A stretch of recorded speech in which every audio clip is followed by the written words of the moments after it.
Shalom sahabat kekasih, kita berjumpa lagi. Dalam minggu ini saudara kita memperingati sebuah hari raya, yaitu Hari Raya Kurban. Dan kemudian saya teringat akan cerita di dalam Perjanjian Lama dalam firman Tuhan. Mari kita baca sama-sama di Imamat 3 ayat yang pertama sampai dengan ayat yang kedua.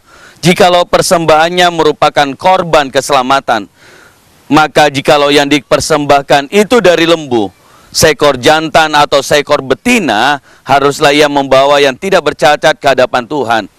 Lalu ia harus meletakkan tangannya di atas kepala persembahannya itu dan menyembelihnya di depan pintu kemah pertemuan. Lalu anak-anak Harum, imam-imam itu, haruslah menyiramkan darahnya pada mezbah sekelilingnya. Saudara, sejak Perjanjian Lama, manusia sadar bahwa dia butuh keselamatan. Dan kemudian keselamatan itu selalu bisa, atau dosa itu dihapus dalam waktu ada darah dikorbankan.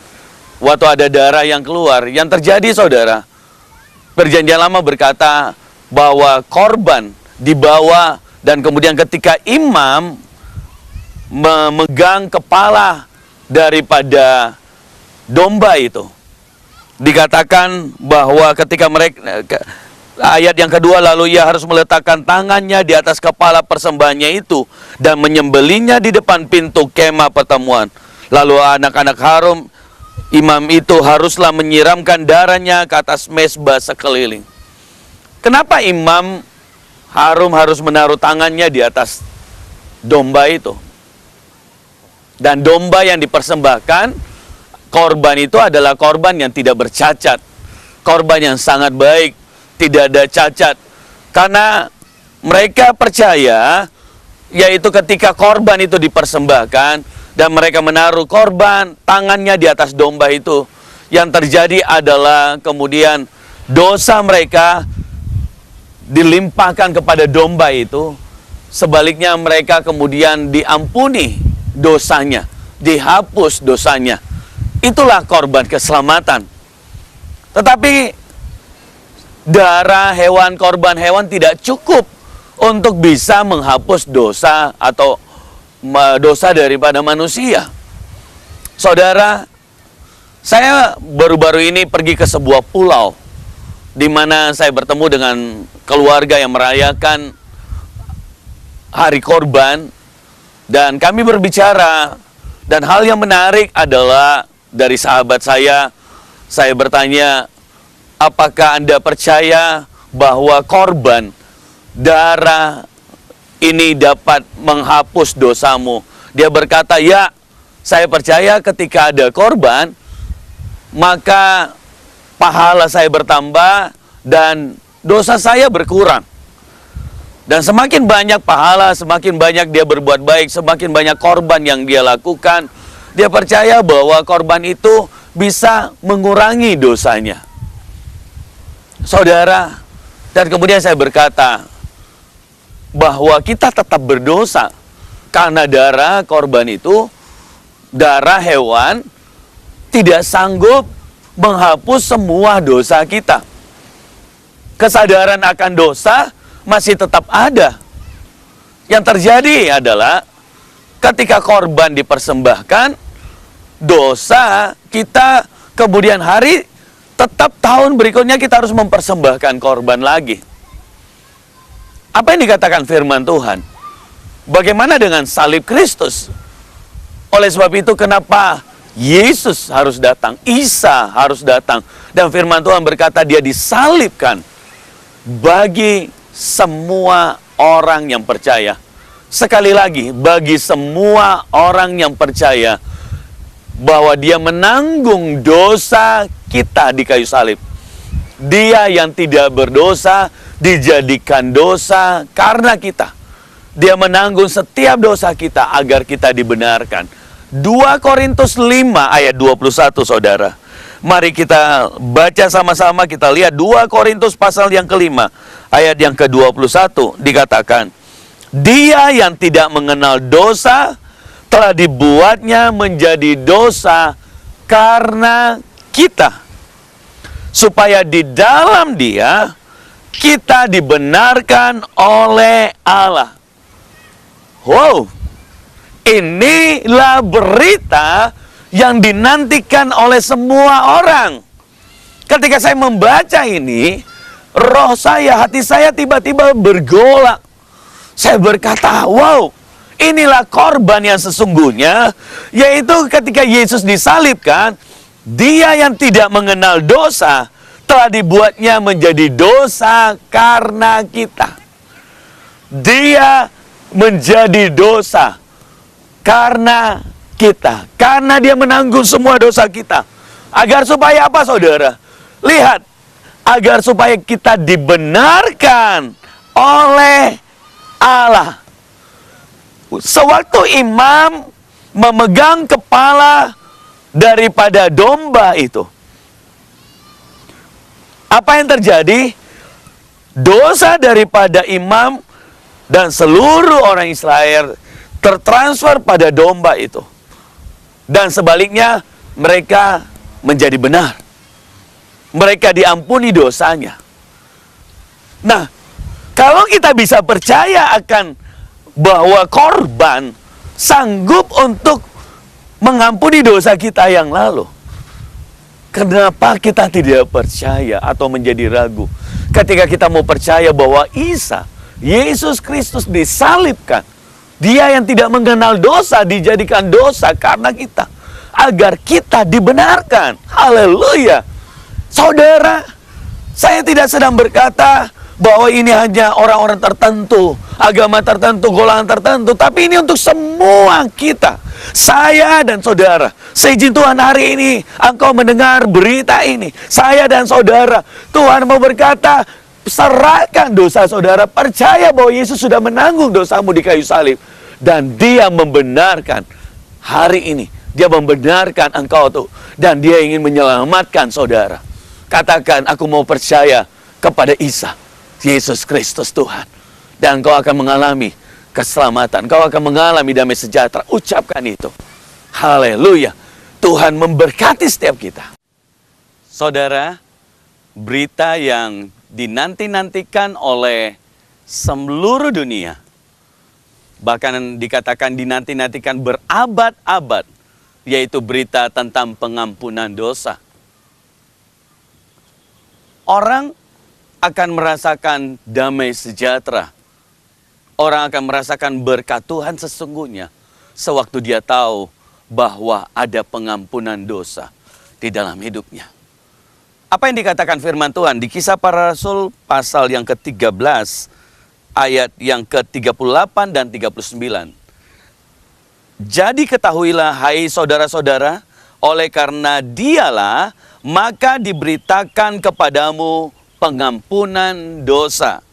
Dan di dalam Dialah setiap orang yang percaya memperoleh pembebasan dari segala dosa yang tidak dapat kamu peroleh dari hukum Musa.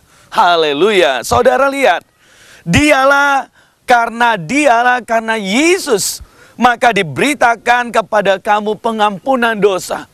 Hari ini ada sebuah berita yang saudara tunggu-tunggu, yaitu berita pengampunan dosa. Selama ini engkau mungkin mendengar berita tentang penghukuman. Engkau mendengar berita tentang bahwa engkau tidak layak untuk diberkati, engkau tidak layak untuk diampuni. Tapi berita yang Tuhan Yesus bawa, berita yang Yesus berikan buat kita, yaitu pengampunan dosa. Dan di dalam Dia setiap orang yang percaya dikatakan memperoleh pembebasan dari segala dosa. Memperoleh pembebasan dari segala dosa. Bukan 1, 2 dosa. Segala dosa artinya semua dosa saudara. Seluruh dosamu kemarin, hari ini, dan hari akan datang. Seluruh dosa saudara, segala dosa saudara. Firman Tuhan berkata, di dalam Dialah setiap orang yang percaya. Hari ini ketika saudara percaya kepada Yesus, saudara memperoleh pembebasan dari segala dosa. Ini tidak pernah diperoleh sebelumnya. Oh, saudara, saya merasakan betapa kasih Tuhan yang luar biasa. Saya berbicara bersama dengan seseorang yang teman saya yang tadi saya katakan dia di pulau. Saya berkata, Nabi Adam, awalnya Tuhan menginginkan agar bukan kehidupan yang ada kematian atau ada sakit penyakit. Tetapi kehidupan yang dijanjikan adalah kehidupan di Firdaus, kehidupan di mana tidak ada kematian, kehidupan yang kekal, kehidupan yang penuh damai sejahtera, sukacita. Tetapi kehidupan itu kemudian hancur ketika mereka jatuh ke dalam dosa. Ketika Adam dan Hawa jatuh ke dalam dosa, apa yang terjadi? Mereka keluar dari Firdaus. Dan firman yang dikatakan setiap orang yang adalah keturunan dari Nabi Adam, semuanya berdosa. Mungkin saudara pernah merenungkan, mungkin berkata, sesungguhnya ini tidak adil. Karena kita, kemudian karena dosa satu orang, yaitu Nabi Adam, semua keturunannya berdosa. Ketika kita lahir, sudah ada tabiat dosa di dalam hidup kita. Lantas bagaimana keadilan Tuhan untuk menyelamatkan? Di sini jawabannya ayat tadi. Yaitu karena dialah, karena Yesus, kita diampuni dosa kita. Karena dia yang tidak berdosa, dijadikan berdosa karena kita. Setiap orang yang percaya, kata firman Tuhan, diampuni dosanya. Setiap orang yang percaya dibebaskan dari segala dosa. Baik yang kemarin, hari ini, dan hari akan datang. Ketika saudara percaya bahwa saudara dibebaskan dari dosa, maka itu yang terjadi harimu. Itu yang terjadi dalam hidup saudara. Saudara ada buah dari pembebasan itu. Engkau tidak tinggal di dalam dosa. Haleluya. Ada kekuatan yang membebaskan saudara. Kekuatan itu dari dalam dirimu. Tiba-tiba engkau tidak ingin pergi berbuat dosa lagi. Tiba-tiba tidak ada keinginan dosa lagi. Engkau yang dulunya pemabuk, tiba-tiba tidak ada keinginan untuk mabuk lagi. Engkau yang dulunya suka selingkuh, berzina, tiba-tiba di dalam dirimu tidak ada keinginan lagi. Ketika saudara percaya bahwa saudara telah dibebaskan, ini berita yang sangat luar biasa. Dan saudara, pembebasan itu dari dalam. Dan Yesus membebaskan saudara. Mari saya ingin mengajak saudara untuk yang pertama kali mendengar pembebasan ini. Yesus berkata, dan di dalam dialah setiap orang yang percaya, di ayat 39, Kisah Para Rasul 13 ayat 39, di dalam dialah setiap orang yang percaya memperoleh pembebasan dari segala dosa. Di dalam Yesus, dan hanya di dalam Yesus. Saya ingin pastikan ini. Dan saya juga ingin pastikan satu hal, bahwa di dalam Yesus, di dalam Isa adalah bukan milik satu agama. Bukan milik satu golongan, satu suku, satu negara. Tidak.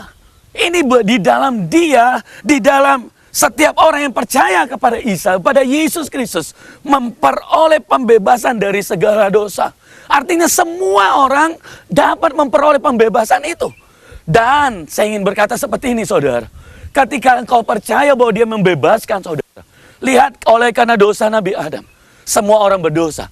Tapi di dalam setiap orang yang percaya pada Yesus, semua orang dibebaskan. Saudara masuk dalam kehidupan yang kekal. Ketika saudara mati, saudara tidak masuk ke neraka. Tapi saudara masuk ke dalam surga. Kehidupan yang kekal di Firdaus yang sama seperti Adam yang awal. Ini kehidupan yang sangat luar biasa. Setiap orang yang percaya, semua dosamu sudah ditanggung oleh Yesus. Yesus mati, masuk ke dalam dasar kematian, ke neraka. Dan kemudian dia mengalahkan maut, kata firman Tuhan. Kemudian dia bangkit. Dan setiap orang yang percaya kepada dia dibenarkan, diselamatkan, dibebaskan dari dosa. Diberi kehidupan yang baru, kehidupan yang kekal. Mari engkau percaya. Dan kalau dia sanggup membebaskan saudara dari kehidupan, dari kematian yang kekal, apakah saudara tidak percaya bahwa hari ini ketika engkau sakit, dia dapat menyembuhkanmu? Pasti. Saya ingin pastikan bahwa setiap saudara yang percaya bahwa dia sanggup untuk menyembuhkan, kalau dia sanggup merebutmu dari neraka, dari kematian yang kekal, dari penghukuman, Dia sanggup merebut saudara. Dia sanggup juga merebut engkau dari sakitmu. Apapun sakitmu hari ini, saya ingin pastikan di dalam nama Yesus saat engkau melihat ini, engkau mengalami kesembuhan. Sekarang ini juga kita akan melihat sisi yang berikutnya. Dan saudara akan merasakan impartasi Tuhan yang luar biasa. Bagaimana engkau dibebaskan, engkau diselamatkan, engkau disembuhkan secara luar biasa. Tuhan memberkati engkau. Tuhan memberkati saudara. Rasakan hadirat Tuhan saat ini. Dan dia menjamah hidupmu. Sewaktu kita setelah didamaikan dengan Tuhan, pengampunan dosa terjadi atas hidup kita. Firman Tuhan berkata di 2 Korintus pasal yang ke-5 ayat yang ke-17 sampai dengan ayat 21. Jadi siapa yang ada di dalam Kristus, ia adalah ciptaan baru. Yang lama sudah berlalu, sesungguhnya yang baru sudah datang. Saudara, mungkin tubuhmu secara fisik masih yang lama. Tetapi kata firman Tuhan, engkau adalah ciptaan yang baru. Yang lama sudah berlalu, sesungguhnya yang baru sudah datang. Rohmu telah diperbarui. Kehidupan yang baru, kehidupan yang kekal itu sudah masuk di dalam hidup saudara. Dosamu telah diampuni. Dan engkau adalah ciptaan yang baru. Keinginan dosa itu tiba-tiba hilang di dalam hidupmu.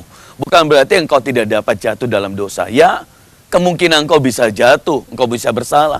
Tetapi benih dosa itu tidak lagi tinggal di dalam hidupmu. Karena dia telah mati bersama dengan kematian Kristus. Dan bangkit bersama kebangkitan Kristus. Yaitu kehidupan yang baru dalam hidup saudara. Ayat yang ke-18. Dan semua ini dari Allah.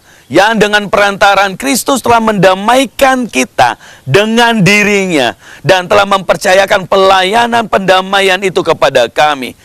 Kristus telah mendamaikan dirinya dengan kita.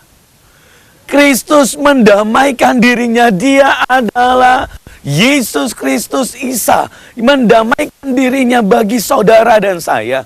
Agar setiap kita yang percaya diselamatkan. Ayat 19, sebab Allah mendamaikan dunia dengan dirinya oleh Kristus. Dengan tidak memperhitungkan pelanggaran mereka. Ia telah mempercayakan berita pendamaian itu kepada kami. Dia mendamaikan dirinya. Dia mendamaikan tanpa memperhitungkan pelanggaran mereka. Betapa besar pun dosa saudara, pelanggaran saudara, dia sanggup mendamaikan. Dia sanggup mengampuni dosa saudara. Yesus Kristus mati bagi saudara. Imani, percaya, maka engkau akan diselamatkan. Ayat yang 20. Jadi kami ini adalah utusan Kristus. Seakan-akan Allah menasihati kamu dengan perantaran kami. Dalam nama Kristus kami meminta kamu, berilah dirimu didamaikan dengan Allah. Berilah dirimu. Ini adalah sebuah keputusan. Saudara jangan pikir dengan logika saudara bahwa betapa besar dosa saudara. Orang-orang memberitahu betapa besar pelanggaranmu. Engkau mungkin narkoba, engkau mungkin pembunuh, engkau mungkin orang-orang yang dulu suka selingkuh. Orang-orang berkata tidak mungkin engkau diampuni dosamu. Tetapi hari ini engkau mendengar berita yang ditunggu-tunggu. Bahwa pelanggaranmu, dosa saudara sanggup didamaikan oleh Tuhan. Dan dikatakan dia, berilah dirimu didamaikan. Ambil keputusan untuk didamaikan dengan Tuhan. Maka Tuhan mengampuni dosamu dan mendamaikan engkau. Ayat 21, dia yang tidak mengenal dosa telah dibuatnya menjadi dosa karena kita. Supaya di dalam dia kita dibenarkan oleh Allah. Haleluya. Dia tidak mengenal dosa telah dibuatnya menjadi dosa karena kita. Dia mendamaikan dirinya. Dia menanggung setiap dosamu. Bagaimana cara Tuhan mendamaikan dirinya? Dia menanggung dosa saudara. Dia yang tidak berdosa dijadikan dosa karena kita. Dia menanggung dosa saudara. Mungkin berita ini terlalu baik, terlalu indah. Tapi saudara, itulah kebaikan Tuhan. Dia menanggung setiap dosa kita. Dan agar supaya kita dibenarkan, kita diampuni. Dan saudara boleh berharap untuk keselamatanmu. Untuk berita yang sukacita ini, berita yang luar biasa ini. Ayat 2 Korintus 6 ayat yang berikutnya. Ayat yang pertama dan ayat yang kedua. Sebab teman-teman sekerja Kami menasihatkan kamu supaya kamu jangan membuat sia-sia kasih karunia Allah yang telah kamu terima. Setelah saudara terima keselamatan, kasih karunia, jangan buat sia-sia. Jangan kembali lagi ke kehidupan yang lama. Biarkan kasih karunia itu bekerja di dalam hidupmu. Membebaskan saudara, beri dirimu pada Tuhan.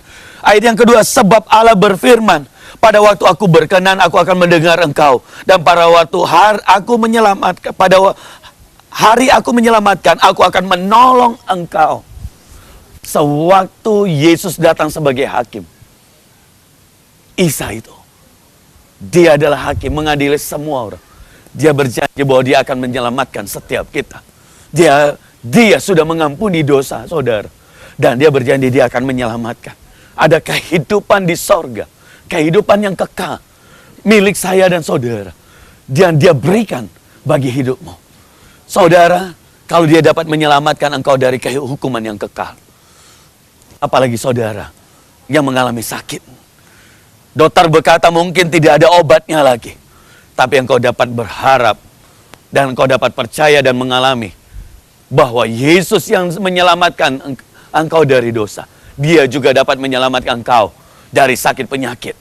Dia dapat menyelamatkan engkau daripada sakit apapun, sakit kanker, tumor. Dan dia dapat membebaskan saudara dari penyakit ini. Saya mendapat banyak kesaksian lewat tayangan ini. Saya mendapat banyak kesaksian. Orang-orang dibebaskan, orang-orang disembuhkan. Dan di akhir ibadah ini, di akhir hari ini, saya ingin kita sama-sama berdoa. Siapapun saudara, apapun suku bangsa, dimanapun engkau berada, mari kita berdoa bersama-sama. Ikuti doa saya. Tuhan Yesus, aku memberikan hidupku kepadamu. Aku mengaku engkau sebagai Tuhan dan Juru Selamatku. Selamatkan hidupku. Berkuasalah atas hidupku. Aku memberikan roh, jiwa, dan tubuhku. Engkaulah Tuhan dan Juru Selamatku. Di dalam nama Yesus.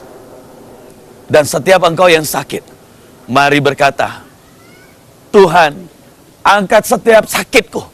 Hamba berdoa setiap pemirsa yang sakit Tuhan. Angkat saat ini setiap sakit kanker, tumor, leukemia, liver mereka, sakit mas, sakit pada punggung mereka, sakit pada pinggul mereka tuh, bagian belakang. Saya merasa ada orang yang sakit pada bagian belakangnya. Tuhan angkat sakit mereka di dalam nama Yesus. Dan sembuhkan oleh bilur-bilur Yesus. Sembuhkan sakit mereka. Dan Tuhan engkau menyembuhkan mereka. Engkau membebaskan mereka di dalam nama Yesus. Terima kasih Tuhan. Sembuhkan setiap yang sakit. Shalom saudara. Kita akan bertemu kembali pada program berikutnya. Nantikan setiap hari Sabtu di Kompas TV. Tuhan memberkati kita sekalian. Amin.